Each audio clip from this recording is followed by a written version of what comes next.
thank you all for being here. One thing is clear today. We're about to take back Texas.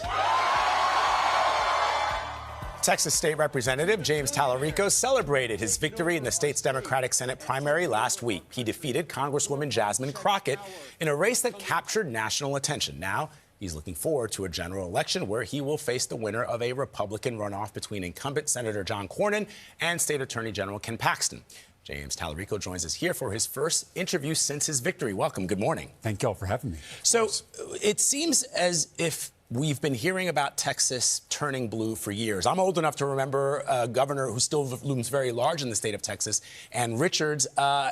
Explain to us what the strategy is in terms of how the congressional makeup of Texas means that it's been red for the last couple of years and how you hope to turn it blue. Well, my faith teaches me to love my neighbor as myself, not just my neighbor who looks like me or prays like me or votes like me. And that's because despite our differences, we all want the same things: a safe neighborhood, a good job with good benefits, a high quality, well-funded public school, and the ability to see a doctor when we need one. And so I'm tired of being pitted against my neighbor. I'm tired of being told to hate my neighbor. And I think in Texas, across the political spectrum, there is a deep hunger for a different kind of politics, not one that's rooted in fear or hate or division, but one that's rooted in love. And that old politics that we've been suffering under for the last 10 years, politics as blood sport, as trolling and owning, as total war, that politics is dying and a new politics is being born. You saw it in this last primary, the number of young people, the number of first-time voters, the number of independents and Republicans who showed up to vote in this Democratic primary is unprecedented. So there is something happening in Texas. We're building a movement to take on this broken, corrupt political system on behalf of all people in our state. You mentioned politics is a blood sport. The combatant-in-chief has yet to weigh in, but he is expected to weigh in on the Republican runoff race. How do you think that will impact the race? Well, no matter what Talking about happens, Donald Trump, of course. Yeah. No matter what happens in this Republican runoff, we already know who we're running against. It's the billionaire mega donors and their corrupt political system.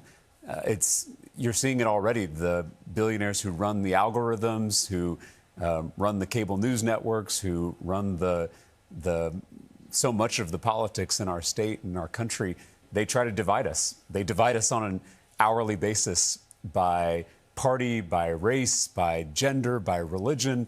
So we don't notice that they are picking our pockets, that they are closing our schools in Texas. They're gutting our health care.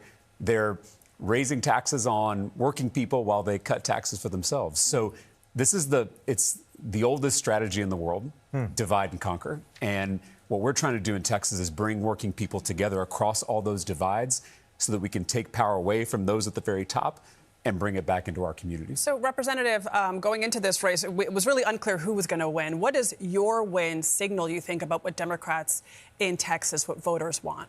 Well, I think people, again, not just Democrats, but independents and Republicans, too, they're really sick of this politics that we've had for the last 10 years. I mean, it tears families apart. But what do you think it was about you in particular that appealed to so many? I think it's the movement that we're building. The fact that the first words out of my mouth on the campaign trail was that the real fight in this country is not left versus right, it's top versus bottom. And so we're trying to bring working people across partisan, racial, cultural, religious divides so that we can take power back for ourselves, that we can focus on education and healthcare and an economy where we can actually get ahead and live the American dream. I think that's what people are really hungry for in Texas and across the country. Let's talk about the war in Iran. What are you hearing from your constituents in Texas about how they feel about this war that's happening right now? Well, as a millennial, I saw how military disasters like the Iraq War robbed this nation of young lives, of billions of dollars, of our moral standing in the world. And I worry that our current leaders are repeating those same mistakes. I was in Sand Branch, Texas, which is a community south of Dallas that doesn't have running water. It doesn't have basic sewer infrastructure. So every dollar we spend bombing people in the Middle East is a dollar we're not spending in Sand Branch, Texas, or in our communities here at home. We're always told that we don't have enough money for schools or for health care or for our veterans, but there's always enough money to bomb people on the other side of the world.